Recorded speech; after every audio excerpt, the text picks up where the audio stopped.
পেতেই হবে। দীর্ঘদিন ধরে এই একই জিনিস চলছে।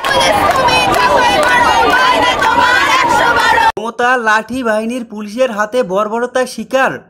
মমিতার বিচার চাওয়া আন্দোলনকারীরা। হচ্ছে মমতা বন্দ্যোপাধ্যায়ের পুলিশের হাতে গ্রেপ্তার। টেনে হিসড়ে নিয়ে যাচ্ছে আন্দোলনকারীদের।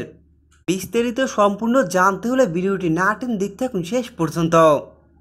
মমিতার খুনে সুষ্ঠু বিচারের দাবিতে উত্তাল হয়ে রয়েছে পুরো ভারত। চলছে ভারত জুড়ে বিক্ষোভ। মমিতার হত্যায় সুষ্ঠু বিচারের দাবির জন্য দেশ জুড়ে আন্দোলন ও বিক্ষোভ শুরু হয়। শিক্ষার্থী থেকে শুরু করে সর্বস্ত স্তরের মানুষজন যোগ দেন এই আন্দোলনে। যাদের একটাই দাবি, মমিতার খুনে সুষ্ঠু বিচার ও নারীদের সুরক্ষার দাবিতে রাজপথে নামেন সবাই। শিক্ষার্থী থেকে শুরু করে টলিউড, বলিউড, এমনকি রাজনীতি দলের সমস্ত লোকজন সবাই অংশগ্রহণ করে এই আন্দোলনে। ক্রমান্বয়ে এই আন্দোলন দীর্ঘ থেকে দীর্ঘতর অবস্থা রূপ ধারণ করে। কিন্তু মমতা বন্দ্যোপাধ্যায়ের পুলিশ কিছুতেই আসামিদের চিহ্নিত করতে পারছে না। কেননা মমতা বন্দ্যোপাধ্যায় তো আসামিকে আড়াল করে রাখছে। মমতা বন্দ্যোপাধ্যায় খুনিকে শাস্তি না দিয়ে বাঁচানোর চেষ্টা করছে। এদিকে জনগণ ফুঁসে উঠেছে মমতা ব্যানার্জির পদত্যাগে। তারা এক দফা আন্দোলনে যোগ দিয়েছেন।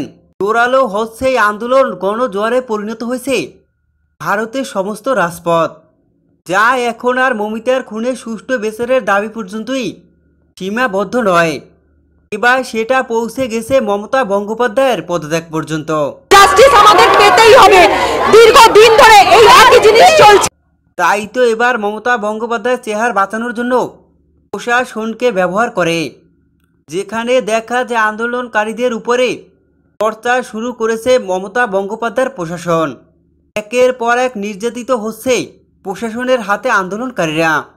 আন্দোলনকারীদের উপরে গুলি করা হচ্ছে, লাঠিচার্জ করা হচ্ছে, এমনকি করা হচ্ছে গ্রেপ্তার। টেনে হিসড়ে নিয়ে যাচ্ছে আন্দোলনকারীদের। মমতা বন্দ্যোপাধ্যায়ের কাণ্ড ভাবিয়ে তুলেছে সমস্ত ভারতে।